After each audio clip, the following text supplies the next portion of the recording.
Olá pessoal, continuando aqui com a nossa aula de Química Orgânica, falando das cetonas e aldeídos. A gente vai seguindo, continuando a nomenclatura das cetonas. No caso, se a cadeia for cíclica, eu tenho que adicionar o prefixo ciclo. Veja só, vamos treinar aqui. No caso, se eu tiver, por exemplo, isso aqui, deixa eu colocar o O. Então, nesse caso aqui, eu tenho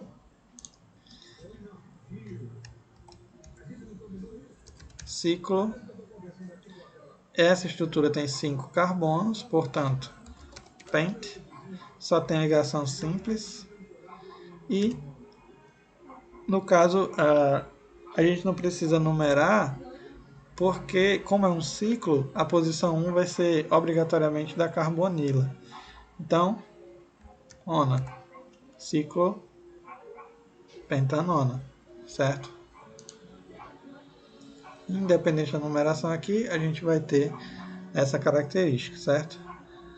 Se eu tiver, deixa eu voltar aqui, se eu tiver uma ramificação, aí sim a gente precisa numerar. Que aí no caso aqui vai ser a posição 1, 2, 3, radical metil, então eu preciso colocar,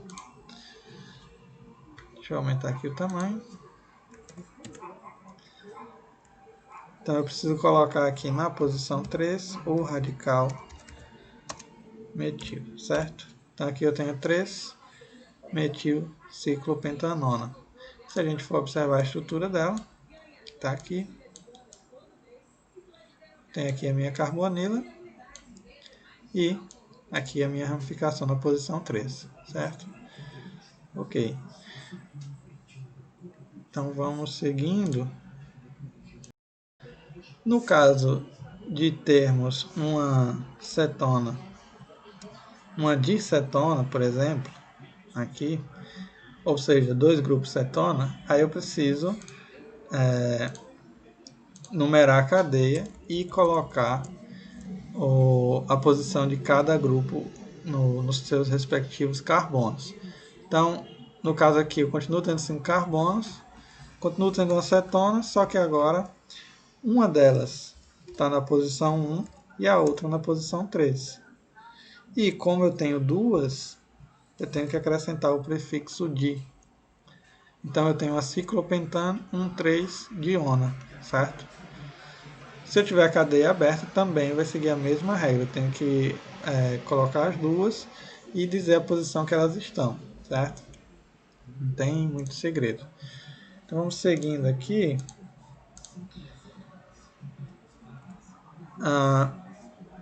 Existem alguns grupos das cetonas que a gente chama de quinonas. Elas são dicetonas cíclicas que têm uma grande importância na indústria. Por exemplo, essa quinona, a parabenzoquinona, é uma quinona comum que é utilizada para revelação de fotografia, ou era, né? Já que as fotografias, como a gente conhecia, a revelação e tudo mais, estão cada vez menos frequentes, a gente usa muito mais os meios digitais. Essa outra aqui, antraquinona, ela é uma matéria-prima muito importante na fabricação de corantes. Então, diversos tipos de corantes utilizam esses tipos de quinonas. Alguns outros tipos são usados em corantes alimentícios, outros são usados em corantes de outros tipos e na indústria em geral. No caso dos aldeídos, nós temos diversos tipos de aldeídos que são encontrados na natureza. Por exemplo, esse aqui não é bem natural, né? Mas quando a gente acaba queimando a carne, né? Você acaba produzindo a acroleína, que é um tipo de aldeído volátil, presente, estaria presente na gordura da carne e por conta da ação do calor ele acaba sendo emitido e é o que dá o cheiro característico do churrasco. Nós temos também, eu já falei para vocês em outra aula da canela, né, do cinnamaldeído, que é um aldeído que dá o cheiro da canela. O formaldeído, que é o mais comum e o mais utilizado, que é o formol, que é usado para conservação de cadáveres. A gente encontra muito isso em alguns laboratórios da área de medicina, de biologia, para o estudo dos cadáveres. No caso das cetonas, as aplicações mais úteis e mais comuns para elas são na remoção de esmalte, né? Aplicada é uma solução diluída de cetona com um outro solvente, que é um acetato de etila. Por isso tem um cheiro meio adocicado. Além disso, a gente usa cetona também no laboratório, né? Como solvente, para fazer experimento e tudo mais.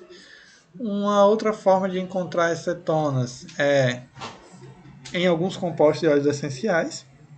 No caso aqui, eu tenho essa molécula que é o que dá o cheiro da hortelã. E o interessante dessa estrutura é que, dependendo da posição desse carbono aqui, eu vou ter a mesma molécula vai dar o cheiro da hortelã ou do cominho. Então, se eu tiver a estrutura R, hortelã. Se tiver a estrutura S, cominho. Como que é isso? A gente vai ver com mais detalhes quando a gente for estudar a parte de estereoquímica e a parte de isomeria estrutural. E aí a gente vai entender como que isso acontece e por que essa mudança dá essa característica toda às estruturas desse tipo e alguns outros tipos de moléculas também, certo? Então, com isso, a gente termina essa parte de cetonas e aldeídos. E aí a gente vai agora para um novo grupo funcional. Né? A gente vai seguir ainda nos grupos oxigenados e a gente vai ver agora os ácidos carboxílicos ou carboxilácidos.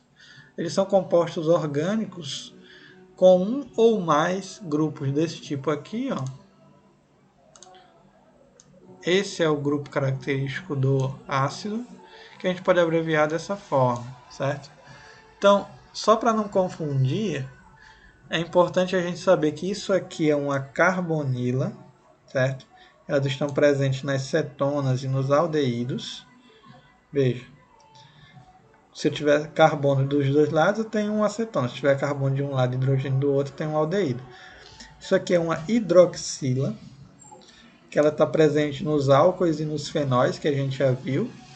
Se eu pegar as duas e juntar aqui, ó, a minha carbonila, pegar o carbo, e juntar com a hidroxila, pegar a oxila, então eu vou gerar este grupo aqui, que eu vou chamar de carboxila, a junção da carbonila com a hidroxila, certo?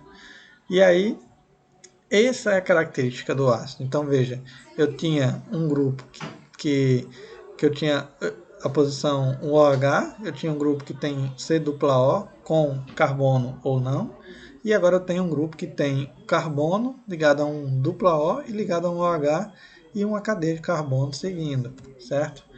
Então o grupo funcional dos ácidos é denominado carboxila justamente por conta dessa junção aí dos grupos funcionais. Sendo monovalente, a carboxila só pode aparecer em extremidades das cadeias ou ramificações. Uma forma de obter esse tipo de cadeia é através da oxidação dos compostos orgânicos. Então, por exemplo, um hidrocarboneto, quando ele oxida, ou seja, quando ele reage com oxigênio, ele pode gerar o álcool, seu respectivo álcool. Quando a gente oxida o álcool, a gente forma o aldeído, que é um processo muito comum que acontece quando a gente consome bebida alcoólica. O metabolismo do ser humano, ele transforma isso aqui, esse álcool, em aldeído. E é justamente o aldeído que é tóxico que dá a sensação de dor de cabeça e ressaca, que é produzido em alguns tipos de efeitos das bebidas alcoólicas. E depois de se tornar aldeído, o composto, se oxidado novamente, passa a ser um ácido.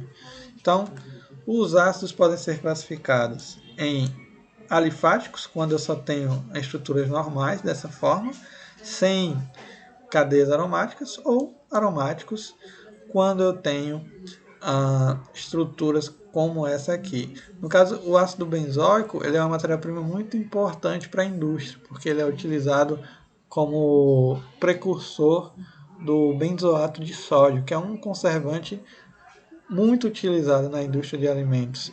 É utilizado em diversos tipos de alimentos. Na maioria dos alimentos que a gente tem em casa, tem benzoato de sódio como conservante, porque ele retarda a velocidade com que as reações químicas se propagam e deterioram os alimentos. E por conta disso, além de não trazer muitos malefícios, ele é muito útil para a indústria. Nós temos também a questão da quantidade de carboxilas. Então, se eu tiver aqui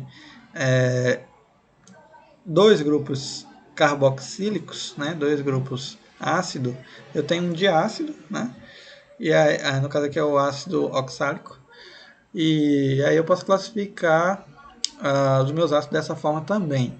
Uma forma que é bastante comum de encontrar ácido carboxílico é na nossa alimentação. Por exemplo, o ácido butírico, que ele tem 4 carbonos, a gente vai ver depois a questão da nomenclatura. Por enquanto não precisa se ater a isso. Então, no caso do ácido butírico, ele é comum da gente encontrar no cheiro da manteiga quando ela está rançosa, quando ela começa a estragar. Esse nome butírico ele vem do latim butyrum, que é manteiga. No caso do ácido valérico, ele vem do latim valeri, que é uma planta valeriana. É muito utilizado como na verdade é o que gera o fungo para a produção do queijo Roquefort. No caso das cabras, o cheiro das cabras, ou o odor das cabras, é proveniente desses três compostos aqui: ácido capróico, ácido caprílico e ácido cáprico.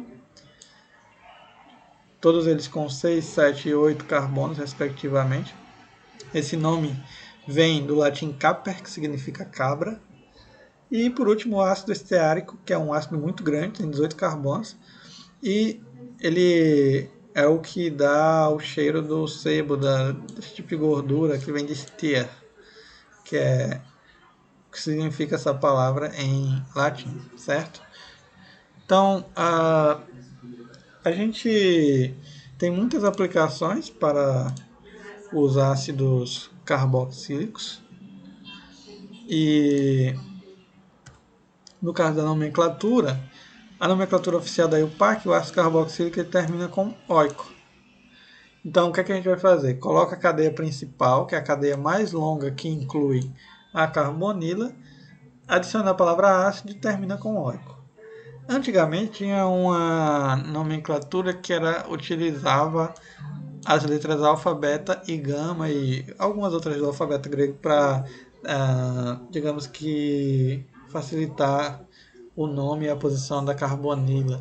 É também utilizado em alguns outros compostos, como os carotenos, por exemplo, beta-caroteno, alfa-caroteno, ômega-caroteno. Alguns óleos também, como ômega 3, ainda são utilizados esse tipo de composto por conta de sua popularidade. Mas a gente vai seguir usando a nomenclatura da IUPAC como sempre a gente faz. Então, por exemplo, nesse caso aqui nós temos um ácido que tem 2 carbonos. Sempre lembrar de contar o carbono que está ligado no oxigênio. Esse carbono ele conta, os oxigênios não, mas o carbono sim. Então, veja, nós temos uma cadeia que tem 2 carbonos, et. Só tem ligação simples, an. E é um ácido. Qual a característica do ácido? Esse C, dupla O, OH. Essa é a característica do ácido. Então, tem esse grupo. A primeira coisa que você vai fazer é começar a palavra com ácido. Depois, coloca o nome seguindo essas regrinhas que a gente já aprendeu desde o começo do ano, certo? Então, ácido etanoico. Ácido etanoico, que é o mais comum, que todo mundo deve ter em casa, que é o ácido que dá a característica do vinagre, é o ácido acético. No caso aqui, se eu tiver 3 carbonos, aí eu tenho o ácido prop, que são 3, só tem ligação simples, oico, ácido propanoico, certo? Então, vamos parar por aqui e a gente deixa o restante desse grupo ácido para a próxima aula e, se der tempo, a gente começa o grupo éster, certo? Então, por hoje é só e até a próxima aula.